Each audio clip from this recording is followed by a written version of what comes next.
지난 시간까지 보았던 것처럼 11장까지는 하나님의 입장에서 우리에게 어떤 일들을 행하셨는지를 보여주었습니다. 우리가 어떻게 구원받게 되었는지, 하나님이 우리에게 어떻게 구원을 베푸셨는지, 우리를 어떻게 하나님 나라의 사람으로 만드셨는지를 설명했고 그것을 들려주었습니다. 오늘부터 이어지는 12장부터의 말씀은 그렇다면 이제 우리가 그 하나님 나라의 사람이 된 우리가 어떻게 살아야 하는가?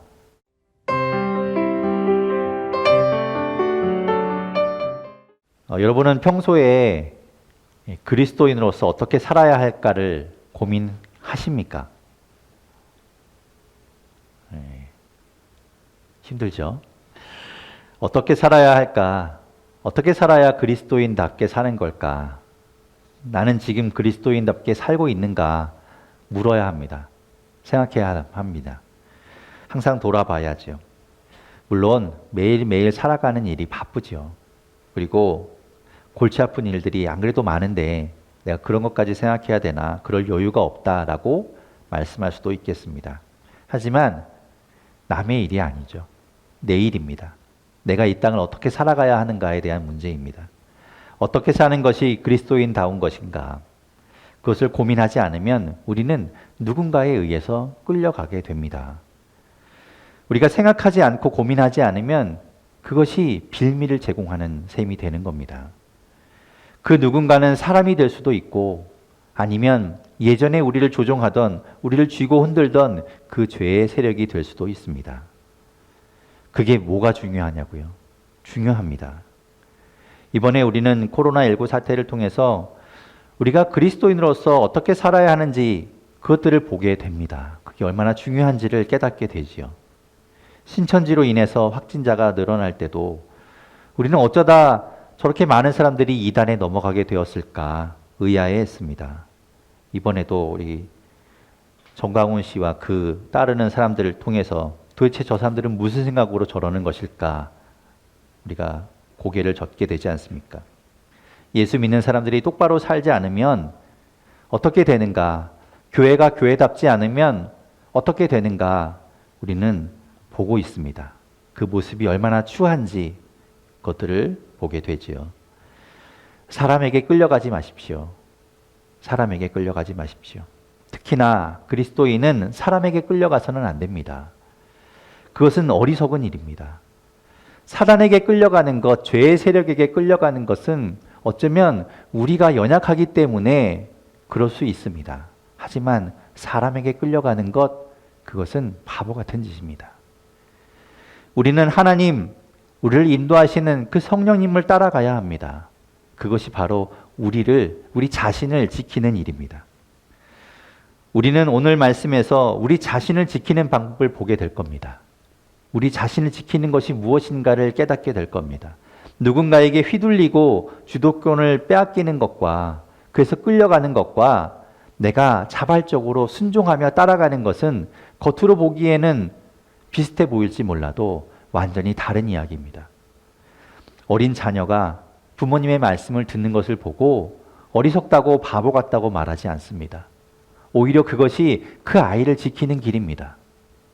부모님의 이야기가 아니라 다른 사람의 이야기를 듣고 그것을 따라간다면 그것이야말로 정말 바보 같은 일이고 자신을 위험에 빠뜨리는 일이 되는 것이죠. 사도 바울은 그런 이야기를 오늘 우리에게 들려주고 있습니다. 지난 시간까지 보았던 것처럼 11장까지는 하나님의 입장에서 우리에게 어떤 일들을 행하셨는지를 보여주었습니다. 우리가 어떻게 구원받게 되었는지, 하나님이 우리에게 어떻게 구원을 베푸셨는지, 우리를 어떻게 하나님 나라의 사람으로 만드셨는지를 설명했고 그것을 들려주었습니다. 오늘부터 이어지는 12장부터의 말씀은 그렇다면 이제 우리가 그 하나님 나라의 사람이 된 우리가 어떻게 살아야 하는가? 지금 이 땅에서 살아가는 우리는 어떤 모습으로 살아가야 하는가? 그것에 대해서 이야기하고 있습니다. 계속해서 말씀드리지만 우리는 광야의 삶을 살고 있습니다. 요즘 많이 어렵지요. 경제적으로도 또 많이 마음으로도 어려운 때를 지나고 있습니다. 그렇게 어렵기 때문에 우리는 광야의 삶을 지나고 있다라고도 비유적으로 말할 수 있지만 우리의 삶 자체가 이집트에서 나와서 하나님의 온전한 나라인 그 가나안 땅을 향해 가는 광야의 삶을 살고 있다는 것 잊지 마십시오. 우리는 그 삶을 걸어가고 있는 겁니다. 그렇기 때문에 이 광야의 삶을 우리가 어떻게 걸어갈 것인가, 어떤 모습으로 살아갈 것인가, 그것을 우리가 알아야 하고 또 고민해야 하고 생각해야 하는 것이죠. 사도 바울은 오늘 우리에게 이렇게 살라고 이야기합니다. 첫 번째는 나를 하나님께 맡기는 삶을 살라고 이야기하고 있습니다. 오늘 본문 1절 말씀 같이 한번 읽어보겠습니다. 오늘 본문 1절 말씀입니다. 시작. 그러므로 형제들아 하나님의 모든 자비하심으로 너희를 권하노니 너희 몸을 하나님이 기뻐하시는 영적 예배니라. 아멘. 그러므로 라고 시작하죠. 우리는 그 하나님의 은혜에 믿음으로 반응하여서 하나님 나라의 사람이 되었습니다. 우리가 구원받은 것이지요. 그래서 이제는 그렇게 구원받은 사람이 되었으니, 하나님 나라의 사람이 되었으니 이렇게 살아야 합니다라고 바울이 우리에게 권하고 있습니다. 권면하지요. 그가 권하는, 그가 권고하는, 그가 권면하는 근거는 무엇인가 하면 하나님의 모든 자비하심입니다. 하나님의 모든 자비하심으로 내가 당신에게 권합니다. 이렇게 말하고 있지요. 하나님의 자비하심이라는 말은 하나님이 우리를 불쌍히 여긴다는 말입니다. 하나님이 우리를 불쌍히 여깁니다. 하나님이 왜 우리를 불쌍히 여깁니까? 우리가 이 세상을 살아가는데 혼자서는 감당할 수 없기 때문에 우리를 불쌍히 여기는 겁니다. 그냥 두면 안 되니까 우리를 도우시려는 마음이 있는 것이지요. 무관심하거나 외면하지 않고 우리를 돕기 원하시는 겁니다. 예수님이 제자들 가운데 그렇게 수많은 무리들이 예수님을 따르는 가운데 그 중에 70명의 사람을 골라 세우십니다. 그리고 그들을 두 사람씩 짝을 지어서 각 마을과 지방으로 보내십니다. 그리고 가는 곳마다 사람들에게 평안을 선포하고 그들이 아픈 곳이 있다면 고쳐주고 기도해주고 하나님 나라가 가까이 왔다는 것을 전해주라고 그들을 보내시지요. 그런데 예수님께서 그런 사명을 주시면서 나아가게 되는 그 제자들을 바라보시면서 이렇게 말씀하셨습니다. 누가복음 10장 3절의 말씀을 제가 읽어보겠습니다. 갈지어다 내가 너희를 보냄이 어린 양을 이리 가운데로 보냄과 같도다. 아멘. 예수님이 이런 마음을 가지고 제자들을 세상으로 보내신 겁니다. 양을 이리 가운데 보내는 것과 같구나. 예수님은 세상으로 나아가는 그 제자들에게 불쌍한 마음이, 안타까운 마음이 있었던 겁니다. 그들의 몰골이 말이 아니어서, 그들이 처량해서 그들을 못 봐주겠어서가 아닙니다. 그들이 연약하다는 것을 알고 있기 때문에, 그 마음 때문에 안타까워서 그렇게 말씀하시고 계시는 거죠. 지금 바울이 이야기하는 그 하나님의 모든 자비하심이라는 것이 바로 그렇게 제자들을 바라보면서 안타까워하시는, 어떻게든 도우려고 하시는 그 예수님의 그 마음이 지금 하나님의 모든 자비하심이라는 겁니다. 그 마음과 같다는 거죠. 이제 막 걸음마를 시작하는 그 뒤뚱거리며 한 발 한 발을 힘겹게 내딛는 그 아기를 바라보는 그 마음과 같은 겁니다. 순간 넘어지기라도 할까봐, 그러다 다치기라도 할까봐 어떻게든 바로 잡으려고 하는, 붙들어 주려고 하는 그 마음이 바로 하나님의 모든 자비하심입니다. 그 마음에 근거하여서 지금 바울이 권하고 있는 것이지요. 뭐라고 이야기합니까? 우리의 몸을 하나님께 드리라고 말합니다. 드린다는 말은 맡겨버린다는 이야기입니다. 하나님께 맡기는 겁니다. 맡기긴 맡기는데 어떻게 맡기라고 바울이 이야기하는가? 하나님이 기뻐하시는 거룩한 산 제물로 맡기라고 이야기합니다. 하나님이 기뻐하신다. 하나님이 흡족해 하신다는 겁니다. 하나님이 받으실 만하게, 하나님이 만족하실 만하게 드린다는 것이죠. 맡긴다는 겁니다. 원래 제물이라는 건 죽는 겁니다. 제물은 죽이는 겁니다. 그리고 재물은 대신해서, 재물을 바치는 사람을 대신해서 죽는 것이 재물이지요. 내가 재물을 바친다는 것은 나 대신해서 다른 생명을 희생한다는 겁니다. 그 나를 대신하는 다른 것을 죽인다는 뜻이지요. 그렇게 한다고 해서 나를 대신하긴 하지만 내가 변합니까? 잘 안 변합니다. 내가 변하지 않죠. 왜요? 내가 죽은 것이 아니라 대신 다른 것이 죽었기 때문입니다. 재물이 또 필요해집니다. 그래서 계속해서 재물을 바치고 다시 제사해야 되지요. 하지만 바울은 이제 이렇게 말합니다. 우리 자신을, 다른 것이 아니라, 나 대신 다른 것이 아니라 우리 자신을 제물로 드리라고 이야기합니다. 하나님께 맡기라는 겁니다. 대신에 나를 죽이는 것이 아니라 산채로 드리라고 말하죠. 우리 스스로를, 우리 자신을 하나님께 온전히 다 맡기라는 겁니다. 그러면 내가 변합니다. 그러면 내가 달라집니다. 육이 죽는 것이 아니라, 육체가 죽는 것이 아니라 우리의 영을 죽이고 우리가 새로워지는 것이죠. 그것이 세례 아닙니까? 세례가 그런 거였습니다. 이제 내 안에 있던 그 옛사람, 내 욕심을 따라 살던 그 본성을 예수 그리스도와 함께 죽이고 이제는 예수 그리스도와 함께 새 사람이 되어 살아가는 것, 그것이 바로 세례의 의미입니다. 하지만 그것이 순간이 되어서는 안 되는 것이죠. 그때에만 그래서는 안 되는 겁니다. 다시 내가 나의 주인이 된다면 안 되겠지요. 그러니 하나님께 나를 온전히, 완전히, 산채로 다 맡기라고 이야기하고 있습니다. 하나님께 주도권을 드려야 하는 것이죠. 하나님께 넘겨드리는 것, 그것이 바로 믿음의 행위입니다. 내 삶의 주도권을 내가 쥐어야 할 것 같고, 내가 어떻게든 헤쳐나가야 할 것 같고, 내가 어떻게든 내 삶이니까 내가 스스로 해결해야 할 것 같지만, 그래서 내가 손을 놓으면 엉망이 될 것 같지만 하나님을 믿으니 맡기는 것이지요. 그렇게 하나님께 드려야 한다고 바울은 이야기합니다. 생각만 맡겨서는 되는 것이 아니죠. 우리의 몸을 드려야 합니다. 우리의 삶을 드려야 합니다. 우리의 모든 것을 다 드려야 합니다. 몸은 우리의 영을 담는 그릇입니다.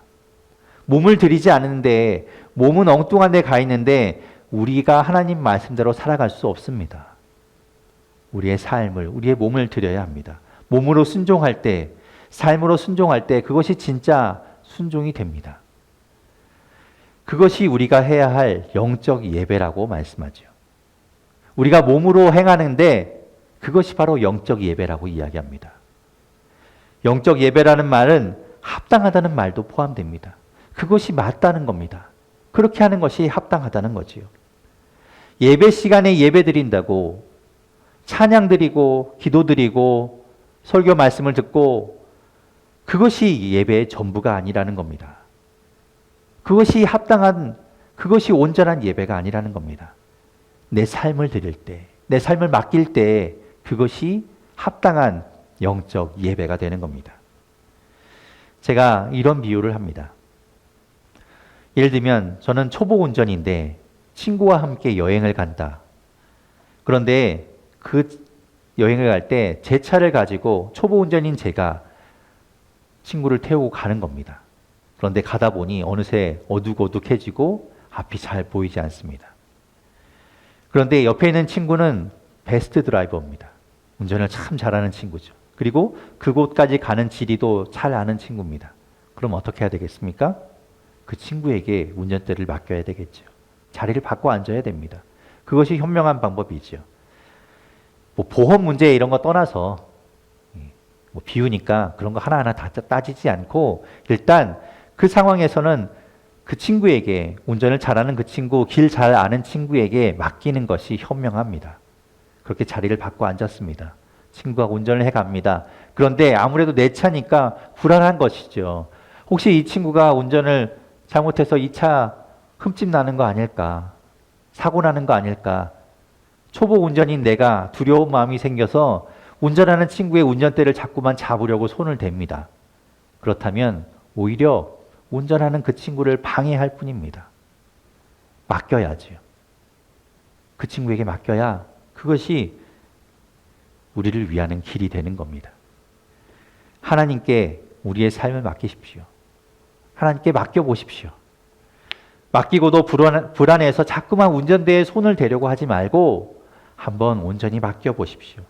하나님 나라의 사람은 이 땅을 살아가면서 하나님께 나를 맡겨드리는 사람입니다. 하나님께 내 전부를 맡기는 것이죠. 내 삶을 맡기는 겁니다. 내 삶을 맡기는 것이고 내 모든 주도권을 넘겨드리는 겁니다. 그것이 내 몸을 산 제물로 드리는 겁니다. 하나님이 흡족해 하시도록 말이죠. 그것이 진짜 나를 지키는 길이 되는 겁니다. 사도 바울은 우리에게 이렇게 살라고 이야기합니다. 두 번째, 하나님의 뜻을 분별하며 살아가라고 이야기하죠. 하나님의 뜻을 분별하는 삶을 살라고 말합니다. 오늘 본문 2절 말씀을 같이 읽어보겠습니다. 2절 함께 읽겠습니다. 시작. 너희는 이 세대를 본받지 말고 오직 마음을 새롭게 함으로 변화를 받아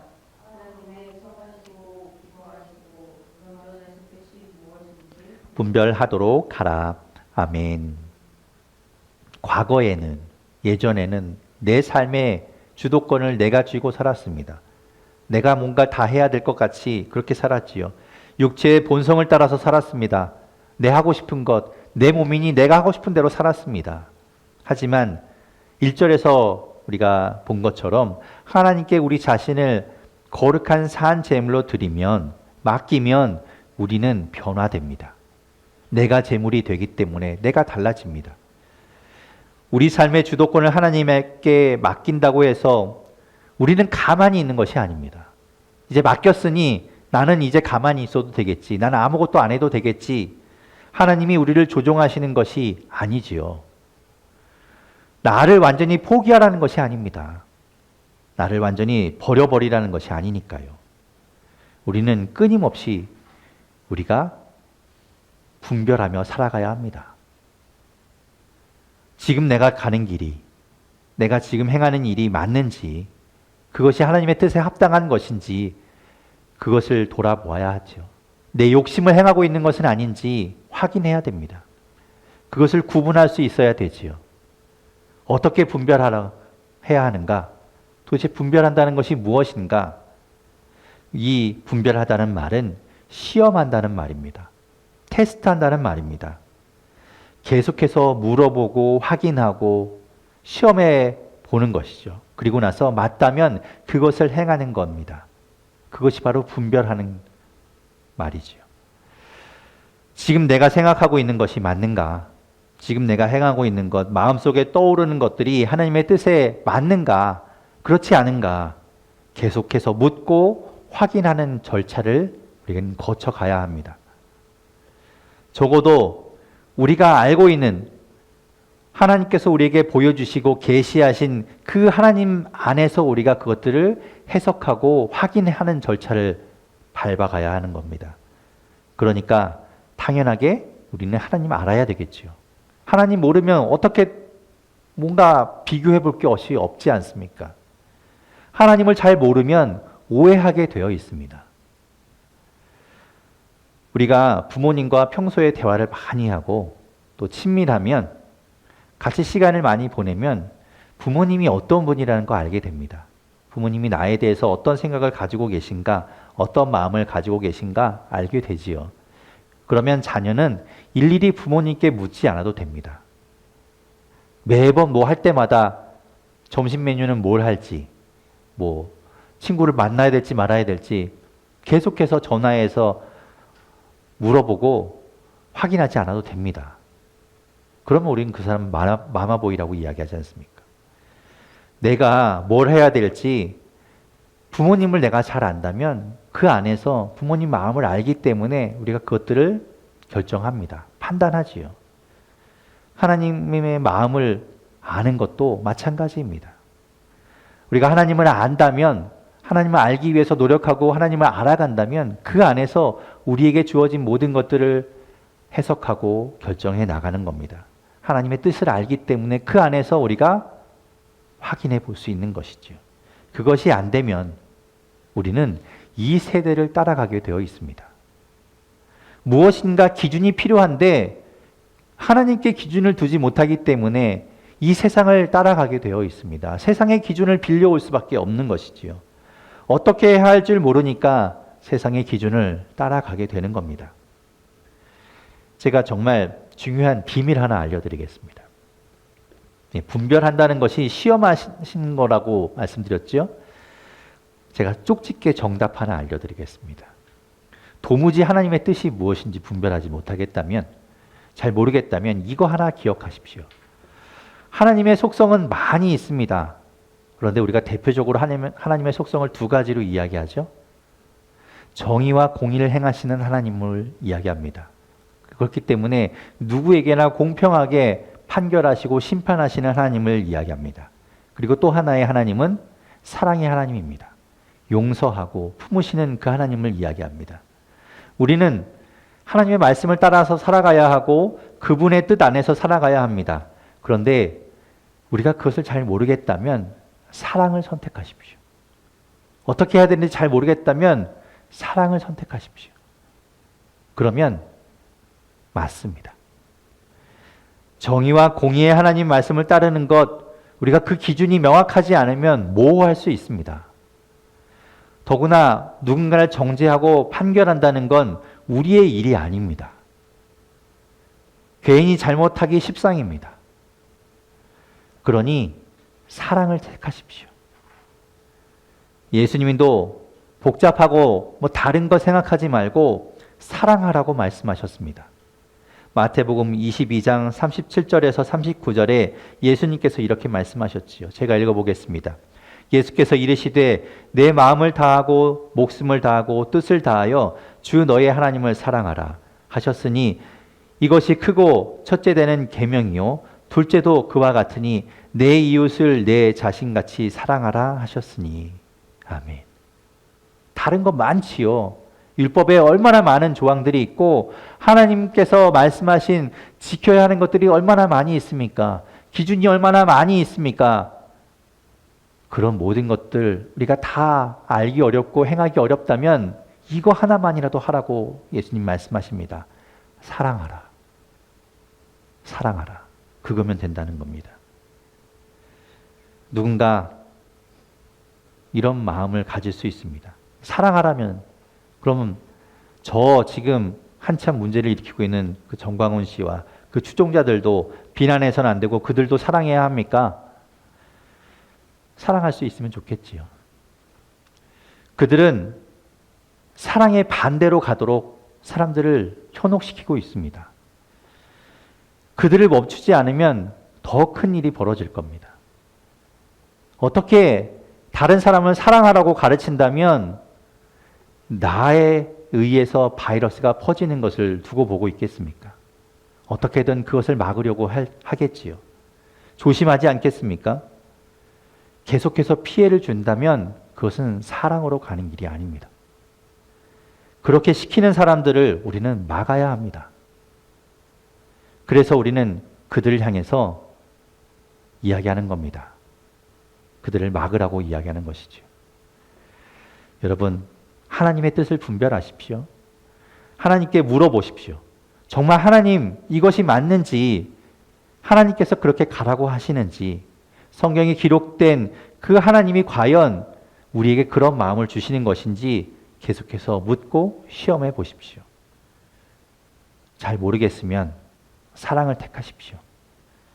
그것이 진짜 나를 지키는 길이 되는 겁니다. 사도 바울은 우리에게 이렇게 살라고 이야기합니다. 세 번째, 지혜롭게 생각하는 삶을 살라고 말합니다. 지혜롭게 생각하라. 오늘 보면 3절에서부터 8절까지의 말씀입니다. 3절에서부터 8절까지의 말씀을 같이 읽어보겠습니다. 시작. 내게 주신 은혜로 말미암아 너희 각 사람에게 말하노니 마땅히 생각할 그 이상의 생각을 품지 말고 오직 하나님께서 각 사람에게 나누어 주신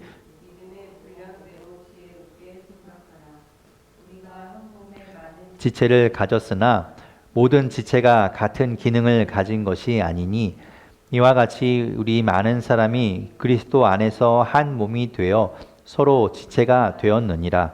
우리에게 주신 은혜대로 받은 은사가 각각 다르니 혹 예언이면 믿음의 분수대로, 혹 섬기는 일이면 섬기는 일로, 혹 가르치는 자면 가르치는 일로, 혹 위로하는 자면 위로하는 일로, 구제하는 자는 성실함으로, 다스리는 자는 부지런함으로, 긍휼을 베푸는 자는 즐거움으로 할 것이니라.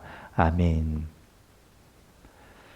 올해 우리 교회의 표어가 무엇입니까?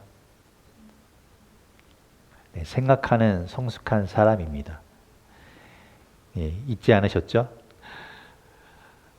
참 기가 막히게도, 참 절묘하게도 그 말씀을 우리 가운데 올 초에 주셨기 때문에 우리가 그 마음을 붙들고 그 말씀 붙들고 살아가지 않습니까? 근데 그것이 얼마나 중요한지를 이제서야 우리가 깨닫습니다. 아, 생각하는 것이 얼마나 중요한 거구나. 올바르게 생각한다는 것이 얼마나 필요한 것이구나 라는 것들을 깨닫게 됩니다. 바르게 생각하지 못하고 미성숙한 사람들을 보면서 더욱 그것이 중요하다는 걸 우리가 느끼게 됩니다. 우리 모두는 지혜롭게 생각해야 합니다. 지혜롭게 생각해야 됩니다. 지혜롭게 생각한다는 것은 오늘 말씀에서 이야기하듯이 마땅히 생각할 그 이상의 생각을 품지 않는 겁니다. 이 말이 무슨 말인가 하면 우리 자신을, 우리 스스로를 과대평가하지 말라는 겁니다. 각 사람에게 나누어 주신 그 분량대로 정도에 맞게, 분수에 맞게 생각하는 것이 지혜로운 거라는 겁니다. 지금이야말로, 지금 이때야말로 이 말씀이 우리 교회들에게 필요한 말씀입니다. 교회는, 그리스도인은 낮은 곳으로 임해야 맞습니다. 교회가, 그리스도인이 특별한 권리를 주장해서는 안 됩니다. 우리 스스로를 높여서 생각하면 안 됩니다. 우리가 뭔가 특별한 사람인 것처럼 행동해서는 안 됩니다. 여기서 생각한다는 말은 거기에 우리의 생각을, 우리의 마음을 두고 전념한다는 뜻입니다. 우리에게 주신 것들, 그것에 마음을 두고 그 안에서 우리가 어떻게 하면 사랑을 행할 것인가, 그것을 찾고 늘 생각하며 살아가는 것이지요. 내게 주어진 것, 그것을 소홀히 하지 않는 겁니다.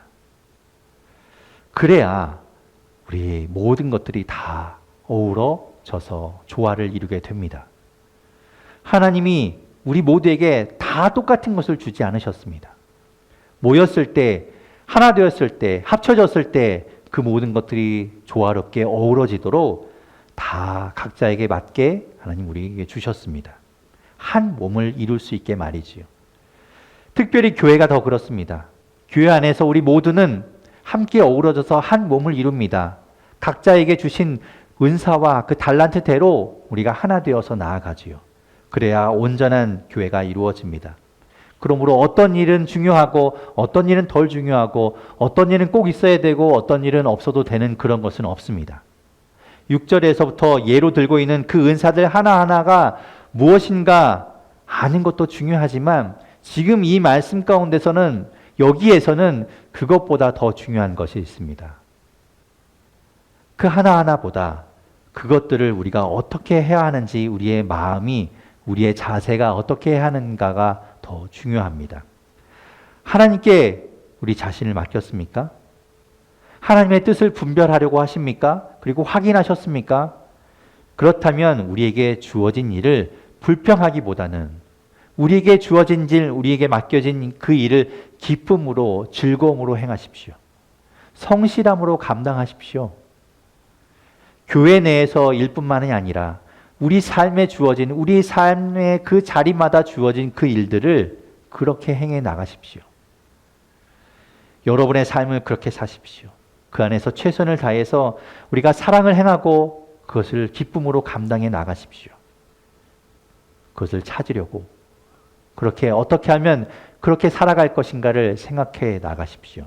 그것이 하나님 나라의 사람이 이 땅에서 살아가는 모습입니다. 그것이 진짜 나를 지켜가는 길이 되는 겁니다. 그리스도인으로 살아가기 참 어려운 때를 살고 있습니다. 저도 지금까지 살면서 그리스도인이라는 것이 이렇게까지 부끄럽고 참담한 적이 있었는가 돌아보았습니다. 지금 같은 때는 없는 것 같습니다. 지금은 바로 분별의 때입니다. 테스트, 시험의 때입니다. 가려지게 될 겁니다. 누가 진짜 그리스도인인지, 누가 진짜 하나님의 나라를 살고 있는지 보여지게 될 겁니다. 우리는 그리스도인입니다. 지금 이곳에서, 이 땅에서 이 때를 살아가는 하나님의 나라의 사람입니다. 그렇다면 하나님께 여러분 자신을 맡기십시오. 한번 맡겨보십시오. 그리고 하나님의 뜻을 분별하십시오. 물으십시오. 확인하십시오. 그리고 맞다면 그것이 하나님 말씀 안에서 해석되고 하나님 마음 안에서 우리가 판단된다면 그 일을 행하십시오. 그리고 주어진 것들을 어떻게 행할 것인가 고민하고 생각하며 나아가십시오. 우리에게 맡겨진 것들을, 우리에게 주어진 것들을 어떻게 하면 우리가 잘 섬길 것인가 그것들을 고민하며 나아갈 수 있기를 바랍니다. 소홀히 하지 마시고 엉뚱한 생각하지 마시고 우리의 권리를 주장하려고만 하지 마시고 어떻게 하면 더 섬길까, 어떻게 하면 더 사랑할까 고민하며 나아가는 우리 모두가 될 수 있기를 바랍니다. 그것이 손해가 아니라 그것이 진짜 자신을 지키는 길이고 그것이 바로 올바른 생각입니다.